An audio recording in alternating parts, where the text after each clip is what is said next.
നിയമസഭാ സമ്മേളനത്തിൽ പ്രതിപക്ഷം സർക്കാരിനെതിരെ ആഞ്ഞടിക്കുമെന്ന് മുസ്ലിം ലീഗ് ദേശീയ ജനറൽ സെക്രട്ടറി പി.കെ. കുഞ്ഞാലിക്കുട്ടി.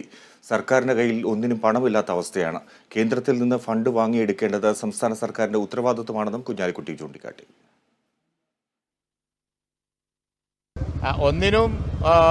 ഒന്നിനും കാശില്ല, ഒന്നും ചെയ്യാൻ കഴിയില്ല, പ്രവർത്തിക്കാൻ ഒട്ട് പറ്റുന്നുമില്ല എന്നുള്ള ഒരു സ്ഥിതിയിൽ ഗവൺമെൻറ് അങ്ങ് നിശ്ചലമായി നിൽക്കുന്ന അവസ്ഥയാണ്. അപ്പോൾ തീർച്ചയായും ഇത് നിയമസഭയിൽ പ്രതിഫലിക്കും.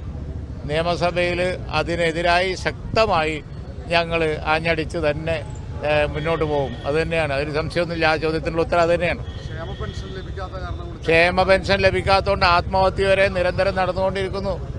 മുൻകൂട്ടി എഴുതി വെച്ച് എനിക്ക് പെൻഷൻ കിട്ടിയില്ലെങ്കിൽ മരിക്കേണ്ടി വരും എന്ന് വരെ പറയുന്നു. ഇതിലേറെ ദയനീയമായ അവസ്ഥ പിന്നെ എന്താണ്?